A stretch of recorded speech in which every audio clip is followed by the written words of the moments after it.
Hello everyone, আসসালামু আলাইকুম। আপনারা সবাই কেমন আছেন? আশা করি আল্লাহর রহমতে আপনারা সবাই ভালো আছেন। আজকে আপনাদের মাঝে তুলে ধরবো মাছ ভর্তা।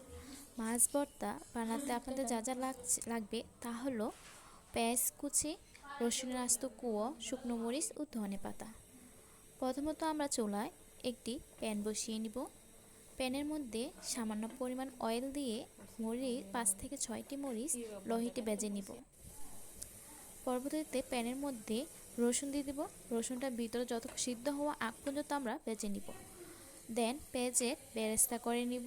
পেঁয়াজটা আপনারা চাইলে কাঁচাও দিতে পারেন, এটা আপনাদের সম্পূর্ণ নিজের পছন্দ অনুযায়ী। দেন প্যানের মধ্যে একটা মাছ ভেজে নিব।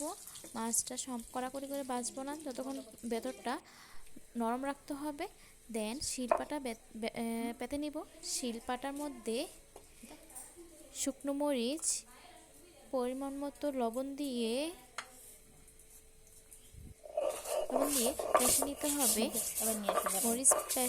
মরিচ পেস্ট হয়ে গেলে এর মধ্যে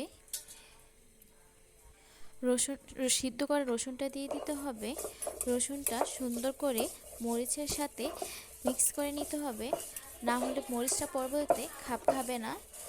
দেন এর মধ্যে মাছটা খুব খেয়াল করে বেছে নিতে হবে, খাওয়ার সময় যাতে গলার মধ্যে ছোট ছোট কালাগুলো আটকে না যায়। খুব সতর্কতা অনুযায়ী এটাকে বেছে কাটা থেকে ছাড়িয়ে নিতে হবে এবং মাছটাকে সম্পূর্ণভাবে বেছে শিলপাটা বেটে মরিচ ও রসুনটার সাথে সুন্দর করে মিক্স করে নিতে হবে। মাছটা মরিচের সাথে মিক্স করা হয়ে গেলে এর মধ্যে আমরা দিয়ে দিব পেঁয়াজের বেরেস্তাটা। আমি আবারও বলতেছি, আপনারা চাইলে পেঁয়াজের বেরেস্তাটা ইগনোর করতে পারেন।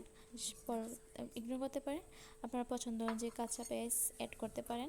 সবার পছন্দ তো আরেক না, আমার কাছে পেঁয়াজের বেরেস্তাটাই ভালো লাগে, সেই জন্য আমি পেঁয়াজের বেরেস্তাটাই অ্যাড করলাম।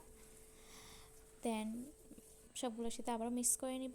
মিক্স করা হয়ে গেলে এর মধ্যে সামান্য পরিমাণে সরিষার অয়েল অ্যাড করে নিব। সরিষা তেলটা মিক্স করার পর মাছ ভাতার স্বাদটা আরও দ্বিগুণ হয়ে যায়। মাছ ভাতাটা সাদা ভাতের সাথে খেতে খুবই সুস্বাদু লাগে।